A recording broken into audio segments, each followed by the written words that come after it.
So Sir, I have started. I don't know where I have to do that. Okay, I think somebody has started. Fine. So when I am saying that event is a set, then there are two special cases. If E is equal to phi, that means empty set, then E is called an impossible event. Okay, that means something which will not happen.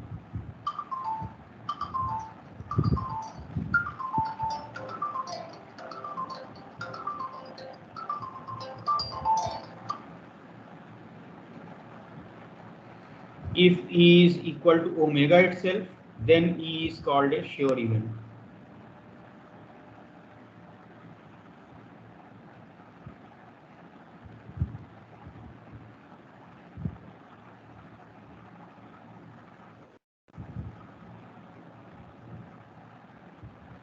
And then there is another thing, that if say E intersection F that is equal to phi, then E and F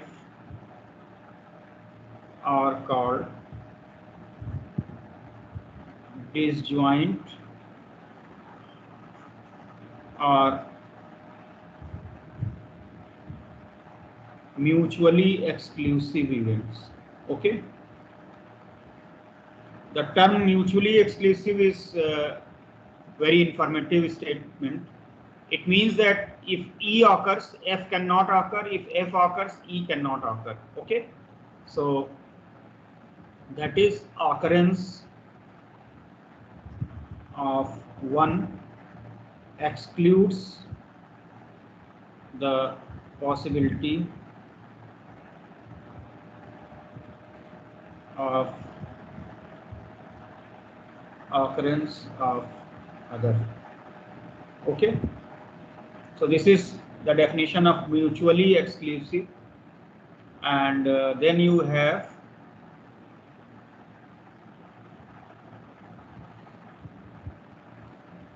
if events A1, A2 are such that union of AI is equal to omega, then A1, A2, etc. these are called exhaustive events. So again, if we look at the meaning of exhaustive, it means that they exhaust all the possibilities of the sample space. So for example, if I say we are looking at the age of a person, I split the sample space into two parts, those who live till the age 60 and those who live beyond the age 60. So if we combine these two, then it is exhaustive because all the possibilities are considered here.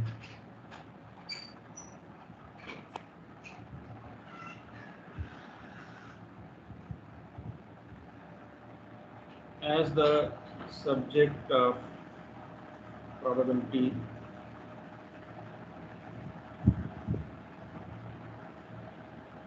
evolved since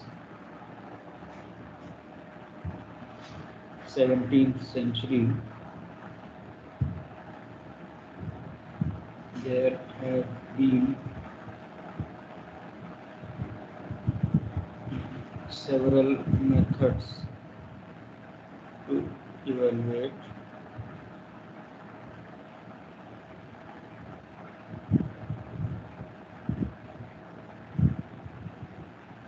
probability for okay, when these methods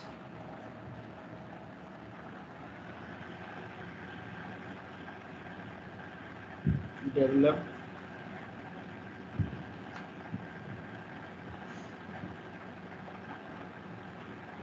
considered as definitions, however, later they were found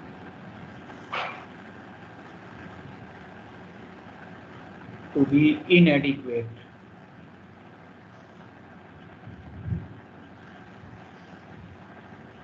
Inadequate in some aspects, and so calling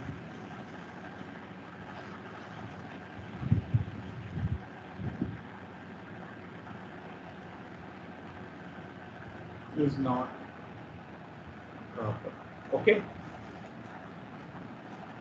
So we call it methods of evaluation of probability. So I will go from the beginning. Okay.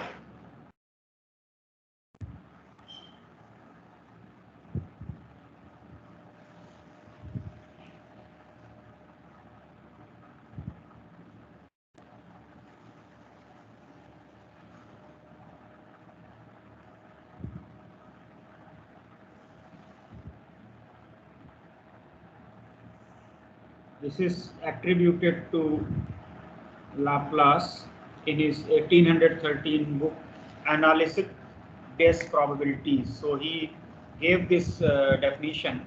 So as I mentioned that they called it definition, but later on it turned out that there are inadequacies in the definition, and therefore we cannot call them definition, but rather we call them some method of evaluation of the probability. So this is the first one, the classical definition, which you have all studied in your class 11, 12 of mathematics, where you are considering the problems which are involving coin tossing experiments, dice throwing experiment, drawing of cards, drawing of some balls from urns which are identical, and so on. So in all these cases, there is certain assumption which is made. The assumption is that when I am considering a coin, it is a fair coin.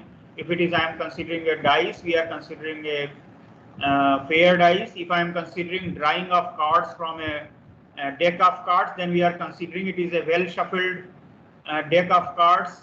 When I am considering that there are balls in an urn and we have to draw the balls, then we consider that they are all identical type of balls. So these are all certain inherent assumptions, and the basic idea about this Laplace giving this definition was that the subject of probability theory originated from the gambling games, where only the experiments which were considered were coin tossing, dice throwing, and so on.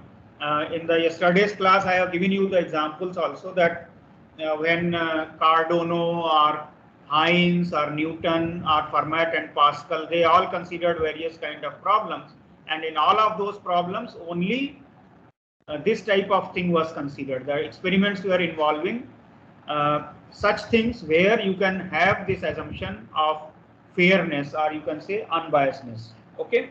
So based on this, the definition was given. Suppose a random experiment has n possible outcomes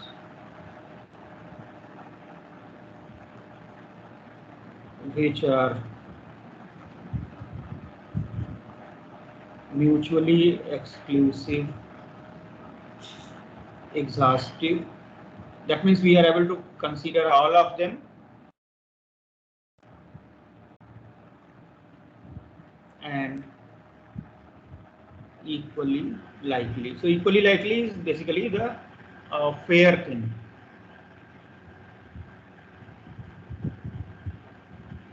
Something went wrong. Are you able to see the screen? Yes, sir. Okay. Yes, sir.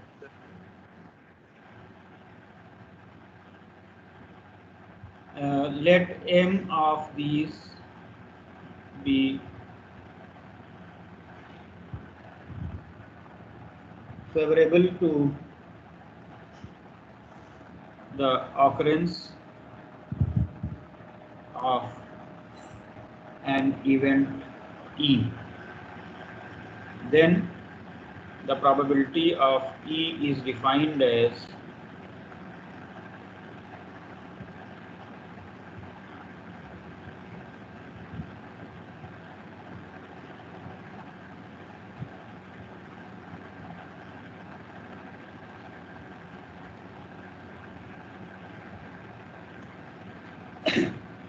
So all of you are familiar with this definition. In fact, in your class 10, 11, 12, this is the definition through which you solve a lot of probability problems. And also some advanced concepts are also given, like total probability, Bayes theorem, but the proofs of all that is based only on this classical definition. Okay, but if you look at it closely, then you immediately come across that there are deficiency in this definition.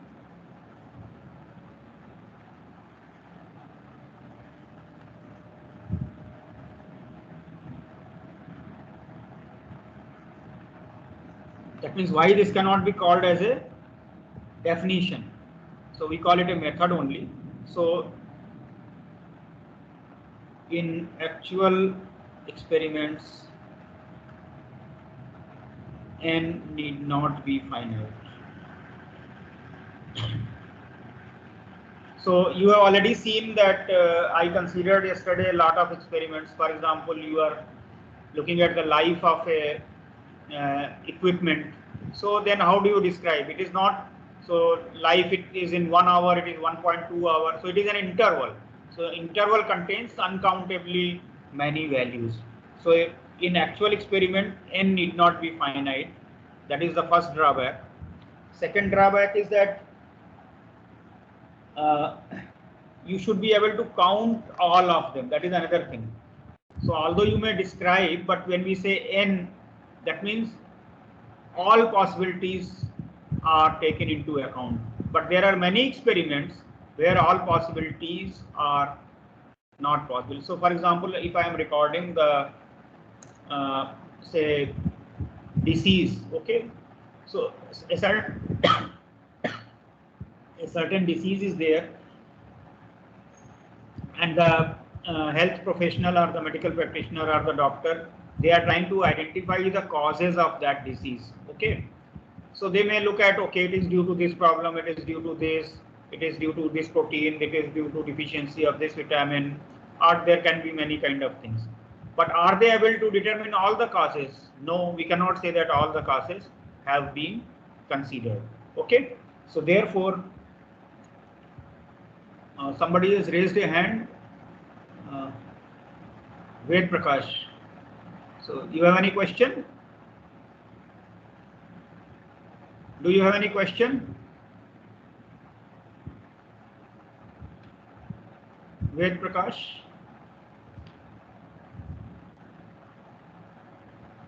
Is there any question?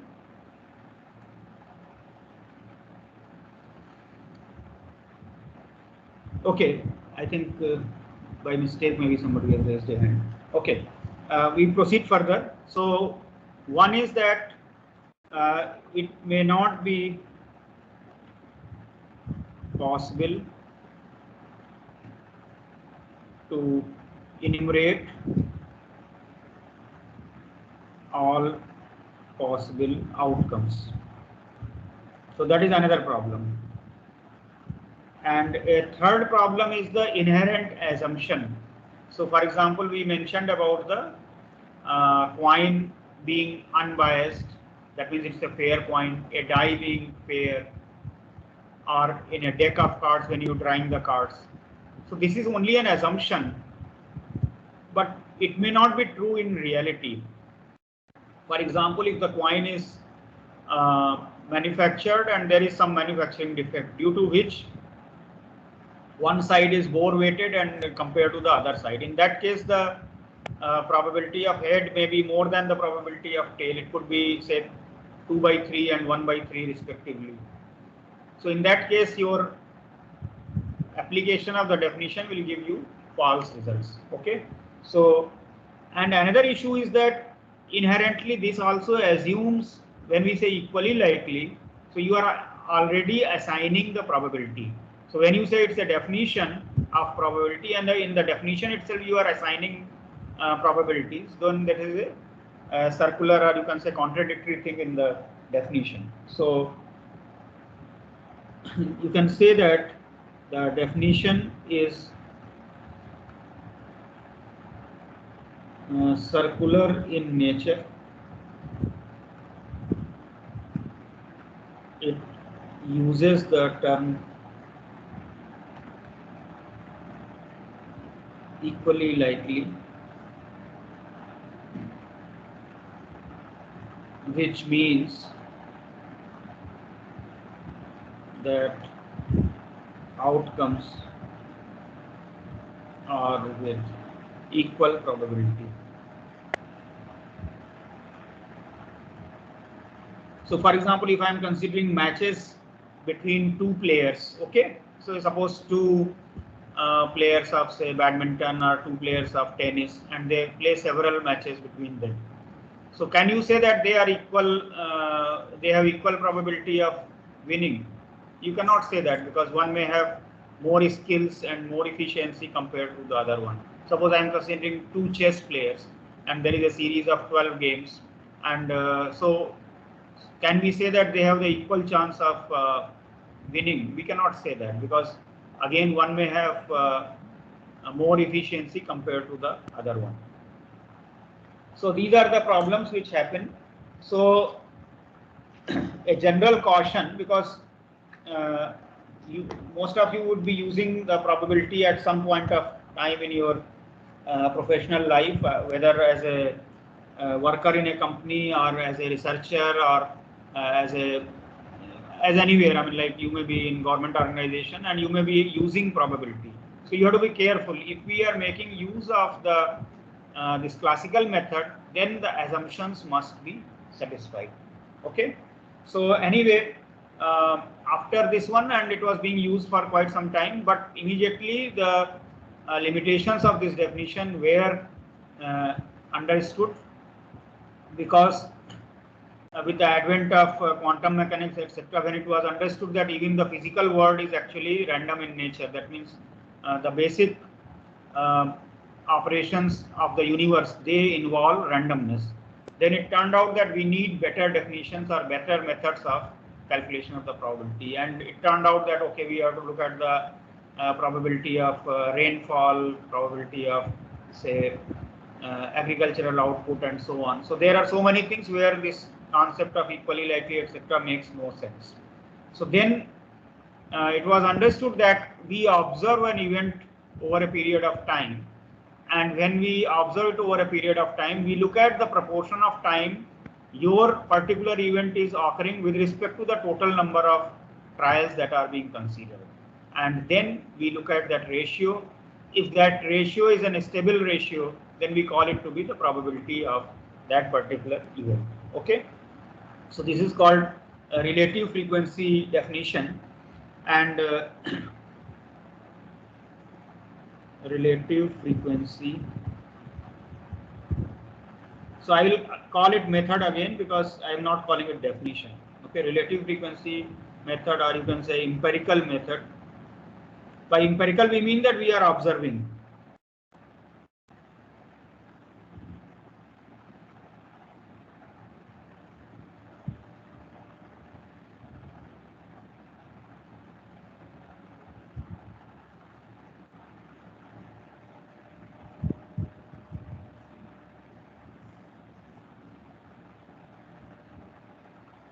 So once again, actually the idea came from economists and physicists, etc. So the formulation of this method, basically it is attributed to the physicist Richard von Mises. Yesterday I have shown you his photograph. So suppose a random experiment is conducted a large number of times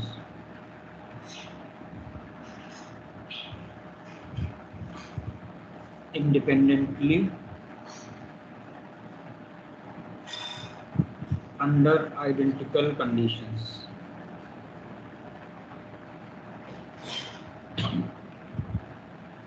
Let an denote the number of times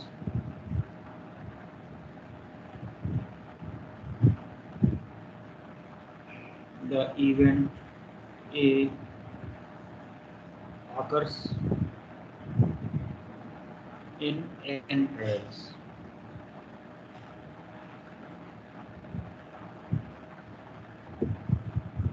Then probability of E, it is defined as limit of an by n. Of course, provided the limit exists, okay? Because limit of a sequence may not exist also.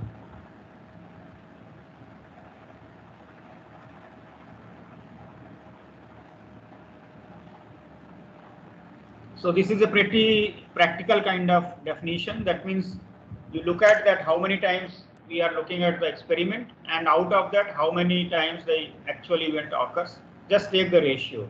So that ratio, so it's an empirical thing, like you observe the things, and we call that limit as the probability of that event. So for example, you look at the mortality rate due to certain disease, okay? So then we look at, say for example, the data available in the hospital records, that how many people for that disease they came to the hospital for treatment, and out of that how many died. So you look at the ratio over a long period of time, and then that ratio is given as the mortality rate due to that particular disease. So for example, there are certain diseases where mortality rate is high. There are certain other diseases where the mortality rate is low.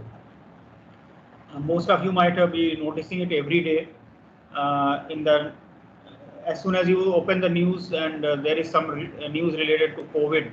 So then they say recovery rate is 97 point something or something is coming. So that means the number of people out of every 100 people, 97.4 people recovered. So that means 2.6 people they did not recover. Okay, so that is the mortality rate, and that data you can see over various countries, over the total world, and so on. So you can see that the number is almost stable. Okay, whether it was second wave or whether it was the first wave. So you can see that the mortality rate due to COVID is some stable number, something like 2.6 or something. That means out of every 100 people, the mortality is 2.6. Of course, over different countries there is a difference. For example, in India probably it is below 1, but in many other countries it was slightly higher. So there is regional differences or local differences, you can say. So I'll just apply this to one particular data set so that you can see. Okay. Suppose we consider a coin tossing experiment, and we get these kind of outcomes. Okay, 2 heads followed by a tail. Okay, so that means basically you are saying that head is twice as likely as tail to occur.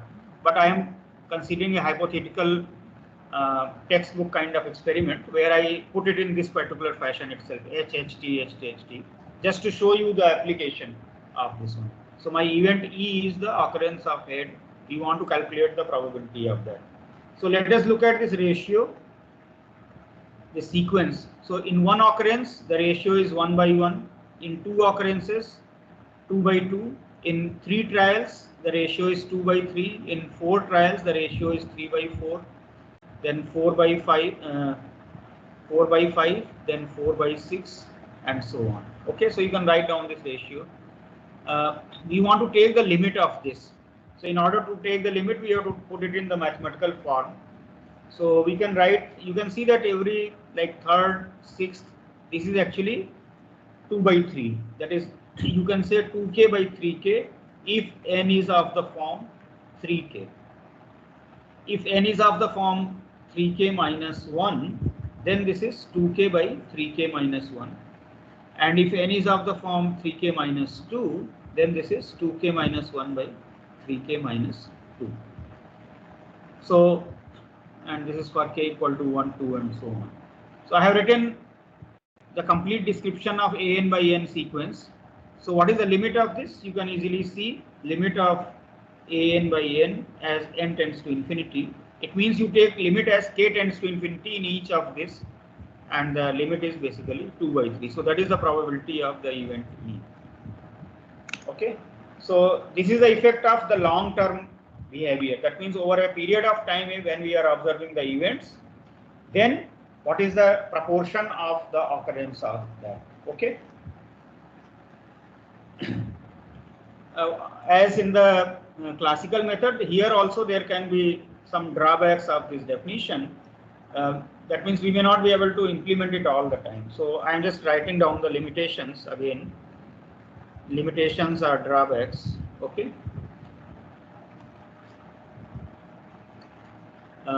We may not have the observed data. There can be various kind of events. So it, for example, happened during this COVID itself. For example, how many people they were admitted to the hospital and they could not survive because of non-availability of oxygen. So that data somehow it is not forthcoming because of the disputes in the hospitals, because of certain legal issues and so on. So the actual data has not been provided. So the question was asked in the parliament also, and the answer was that nobody died. So of course it is wrong statement, but that is due to the lack of data. So actual data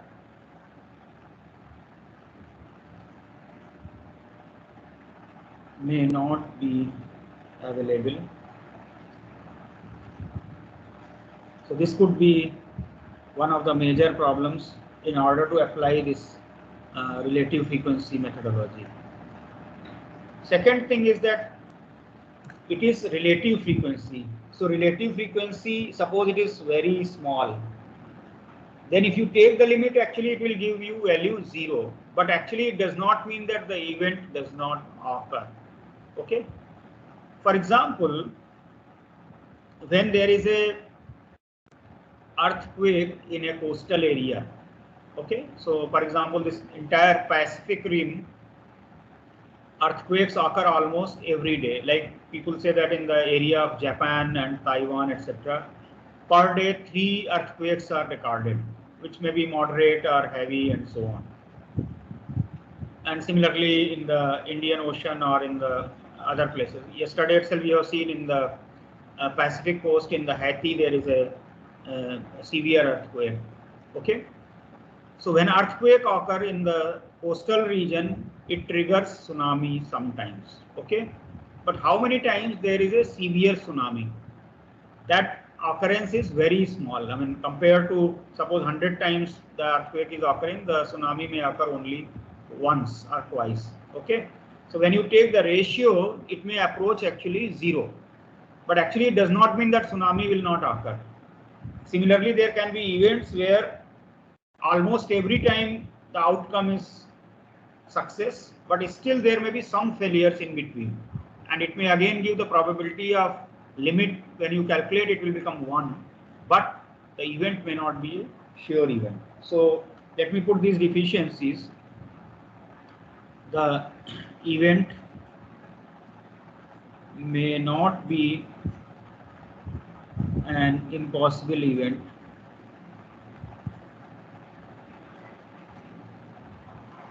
but the probability may be 0 through this definition.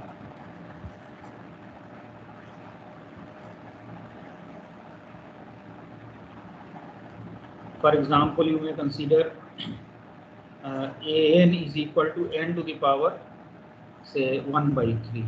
So then an by n goes to 0. But n to the power 1 by 3 means that the event still occurs. Suppose I say that there are 8 trials, then 2 times the event occurs. Suppose I say 1000 trials, then 10 times the event occurs. So relatively compared to the total number of trials, the occurrence of the event is very less.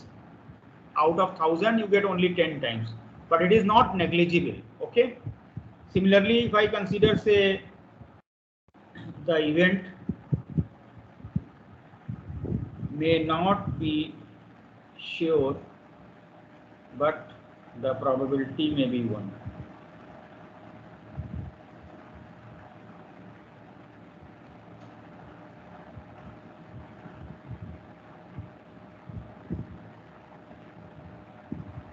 For example, you may have an is equal to say n minus n square root n. Okay, so then an by n goes to 1, but event is not sure because sometimes the event is not occurring. Okay, so I have discussed with you two of the original methods of calculation of the probability. However, in order to call them mathematical definition, it is not possible because there is some issue there. There is some difficulty. Okay.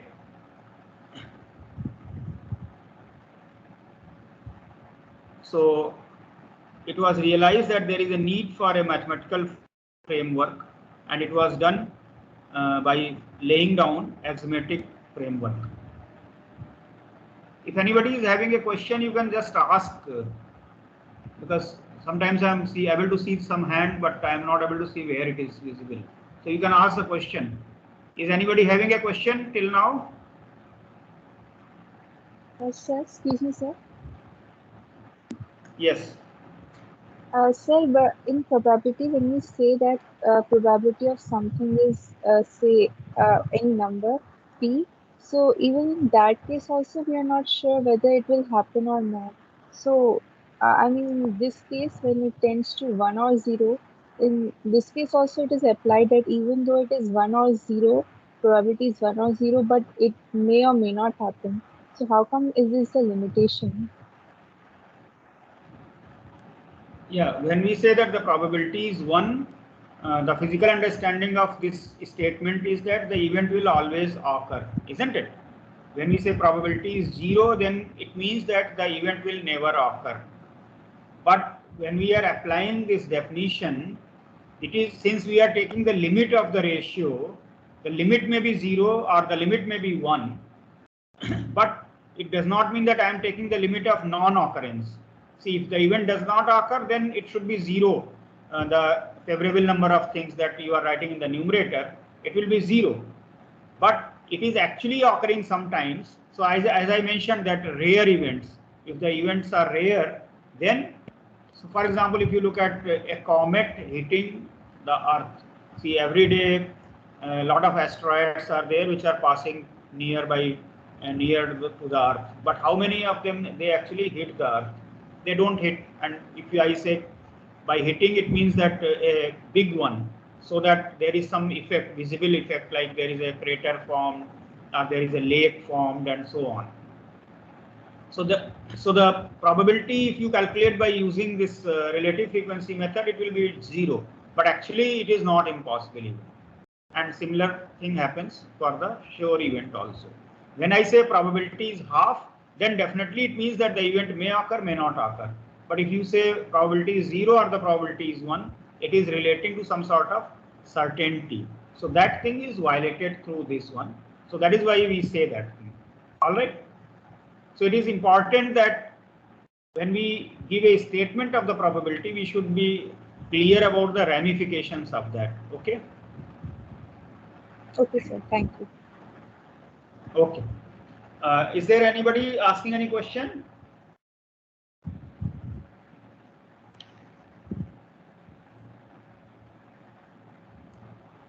So we move ahead. Okay. So we consider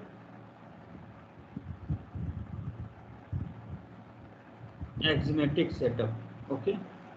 So in order to put a mathematical framework, axiomatic setup was developed by Russian mathematician A.N. Kolmogorov, and he published his book in 1933, in which he gave the proper mathematical foundation to the definition of probability. So this is a framework. It is not a method of calculation of the probability. Okay.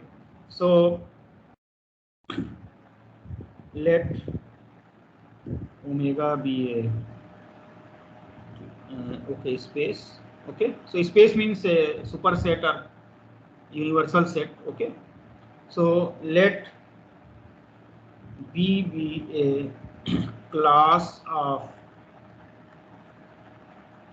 subsets of omega. All right, a class of subsets of omega. We say that B is a sigma field. Well, sigma field you can write in words also, sigma field or sigma algebra. There are two names of that. If it satisfies the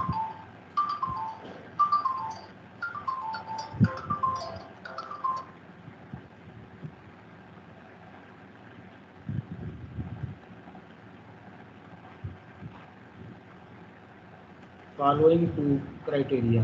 One, E belongs to B implies E complement belongs to B. And second is that for any sequence E1, E2 and so on belonging to B, union of EI also belongs to B. Okay. So if these two conditions are satisfied, the class B is called a sigma algebra or a sigma field. Okay, so why I am talking about this here? We have described the sample space as a set. Events are subsets of sample space. So that means in any given problem, I will be considering several events. That means I will be considering several subsets. So when I am defining probability, I should be able to talk about the probability of all those subsets. So let us consider a particular structure. One may say that, okay, why not consider all subsets? But already you have seen the deficiency of talking in that kind of language, because that kind of thing is enough if we consider, say, a coin tossing, dice throwing and this kind of problems. But as soon as we move into the context of uncountable spaces or uncountable set, then this definition, or you can say this concept of all subsets, becomes very, very complicated. And another thing is that in every problem, I may not be very much interested in that. So as I mentioned, if I am looking at the life of a equipment, for example, you have a mobile. So when you buy, how much warranty you get? Anybody can tell the answer? When you buy a mobile phone, how much warranty is given to you? 1 year, sir. 1 year. 1 year. 1 year. 1 year. And how much warranty is given if you buy a laptop? 3 to 6 months. 3 to 6 months. Okay. So now let us look at this. The manufacturer. So for example, if I am considering mobile, so suppose we are talking about Samsung mobiles or Apple mobiles or any other thing. Okay. So a particular manufacturer of those mobiles, what is his interest? His interest is that it should survive beyond the warranty period, whatever warranty he wants to give, it should survive beyond that. Because if his majority of the product or a lot of product fails before the warranty period, then he will be actually suffering the losses and his company's reputation will go down, and nobody will buy that kind of mobile, isn't it? How many of you have used, say, a calculator, say a Casio calculator? How many of you have used? I think all of you have used. Yes, sir. You. Yes, sir. Yes, sir. And let me ask, how long you have been using a particular unit? Like, suppose you are having one. Let me ask the question to one student. Say, Isha, you have a Casio calculator. How long you have been using that? So 5 or 6 years, I guess. 5 or 6 years. So you never changed it. Once you got it, you have not been, required to change it. Okay. So that means the average longevity of that product is much larger. And of course, compared to that laptop or mobile, because in laptop and mobile, what happens that it becomes outdated also, in the sense of memory, in the sense of operating system, in the sense of storage capacity and so on. So all those things happen. So therefore, the average longevity is much less compared to a Casio calculator. Or I mean, even you can take the example of a cycle. So I think many of you will be having cycles, and the life of the cycle is much more. Okay, because that is a purely a mechanical equipment. If you are going to electronic equipment or electrical equipment, the life becomes less. Okay, so why I am talking about this thing, that in a particular problem I may be interested whether the warranty period is crossed or not. So only two events are required. I am not interested in all possible subsets of the sample space which you have to describe as the interval 0 to infinity here. Okay, because life of say a calculator, how long it is. So 0 to 100 years or 0 to 50 years and so on. So it's a big set, and you consider all the possible subsets, then it is too much, and we may not require much information there. I mean, having lot of information is also not useful, because then it may cloud your judgment about the actual thing which is required. Okay.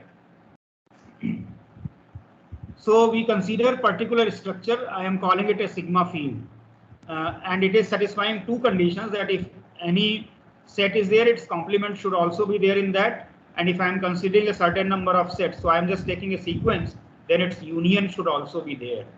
So basically, if you put it in the event context, it means that if an event is being considered, its complement should also be considered, which is very natural in the context of probability theory, because if any probability of an event is to be found, then probability of not happening of that is also automatically found.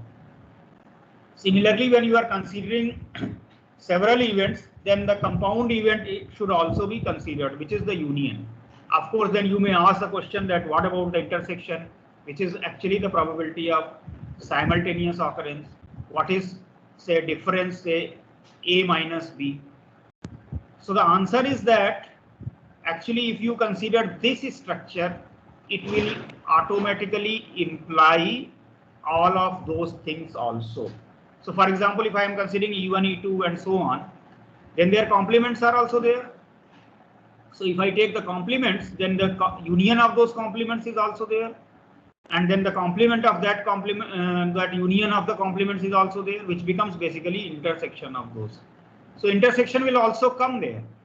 Okay, so automatically it is happening. So once the intersection is there, the differences will also be there. So this structure is enough, good enough to consider all relevant events which are formed out of certain basic events. Okay, so this structure allows for inclusion of all relevant set theoretic operations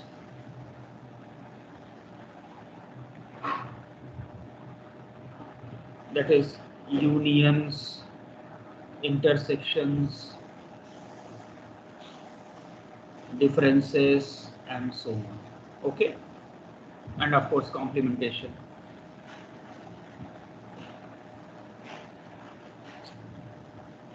So now I consider, let omega be a sample space,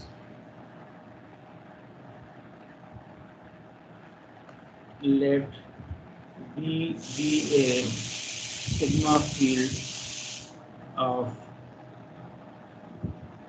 subsets of omega. Okay,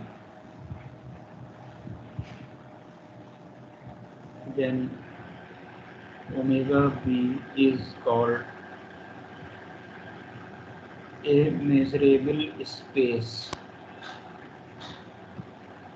So this is some mathematical terminology, but I have explained it to the best of your understanding, so it should not be a problem. Okay. Because I have not used too much deep concept, I have explained it in a very basic terminology. So then we are ready to give the axiomatic definition. Now I am calling it definition. Okay, the first two I did not call them definition.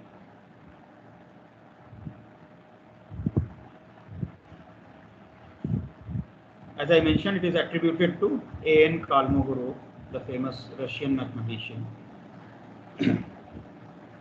So let omega B be a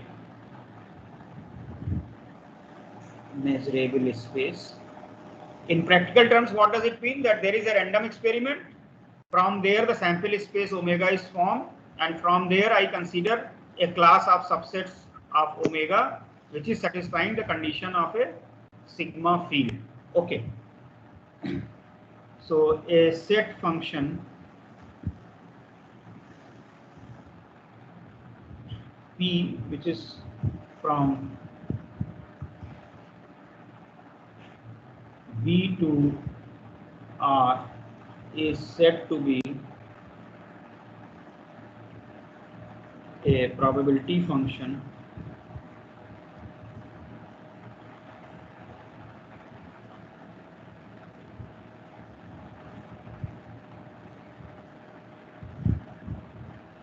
if it satisfies the following three axioms.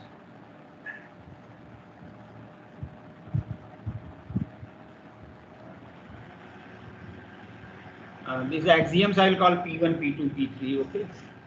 So one axiom is that the probability of every set is greater than or equal to 0. That means every event has a non-negative probability. And the second is that the probability of the full sample space is 1. And the third one is that for any sequence of pairwise disjoint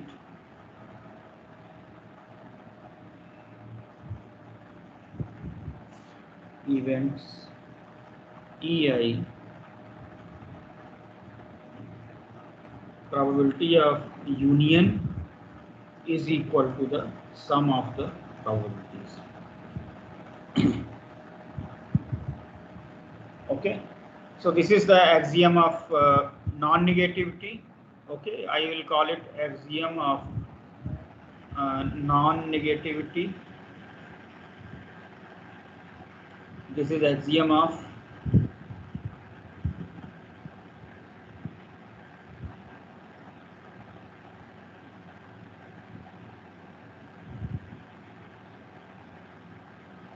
countable additivity.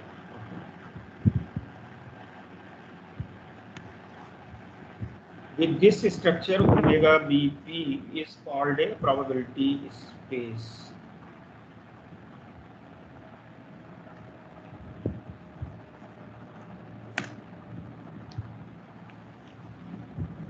So I have given you now a definition here. Now with this definition, what are the consequences and what are the basic results that we prove? Some of those which you know from your classical methodology. That also will, like results like theorem of total probability, Bayes theorem, and so on, which you have done. So we will prove all of that. So let me stop today's class at this point. Do you have any questions on these axioms? Sir, I have a doubt in sigma field condition. If E1, E2, E3 belong to B, then doesn't mean that the union of all the E1, E2, E3 automatically belong to B. Yeah, so sigma field is taken to be a structure in such a way that if certain sets are there, then their union must also be in that structure. Okay, so that is the definition of the sigma field. So, yeah. So can you provide a counter example? So where E1, E2, E3 belongs to some field, but the union does not, so that we can know that it is not. So you can construct any, yeah, you can take anything. Like, let us take a finite example. Just let us consider, say, omega is equal to 1, 2, 3, 4, 5, 6. Okay, just consider this. All right, and I take this B to be a set, say 1, 2, and 3, 4. Okay, just I take this. Then this is not a sigma field because complement of 1, 2 is not there. Complement of 3, 4 is not there. The union of 1, 2, 3, 4 is not there. So this is not satisfying the probability of a sigma field. You may consider like this also. Suppose I put this B2. I consider say 1, 2, 3, 4, 5, 6, 3, 4, and say 1, 2, 5, 6. then also this is not a sigma field. Here complement is there, complement of every set is there, but the unions are not there. For example, the union of 1, 2 and 3, 4 is not there. Okay. For example, union of 1, 2 and 3, 4, 5, 6 is not there. Okay. So this is not a sigma field. Okay, sir.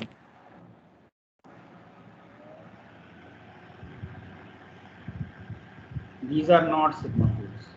So we want a structure where this will be satisfied. So suppose I want to write, I'll write another one. Suppose I write C. So I write phi 1, 2, 3, 4, 5, 6 and omega. Okay, suppose I write this. Now you can see that this is a sigma field. Complement of this is there. The union of 1, 2, 3, 4, 5, 6, that is omega. Complement of 3, 4, 5, 6 is phi. So if I consider, of course, it will also involve intersections and other things. Anyway, I don't have to tell that. Intersection complement of phi is omega. Complement of omega is phi. So this is a sigma field. Okay. Of course, this is a finite example. We can consider infinite also.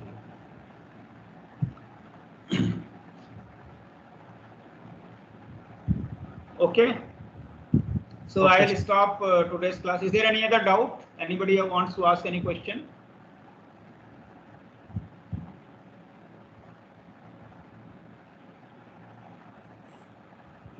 Is there any other question? Then we stop. Sir, in the last, the complement of 4 is 1, 2, 3, 5, 6. That is not 4, that is 5. Complement of omega is phi. Yeah. Because we are looking at the sample space as omega here. Omega is 1, 2, 3, 4, 5, 6. Okay. This is just a dice throwing example here. So I have taken like that. Is that okay? Sir, can you please upload these notes on Teams? Yeah, I'll upload it. I'll upload after the class. I'll upload it. Yeah. Okay. Sir, yesterday's notes as well. No, yesterday I have uploaded the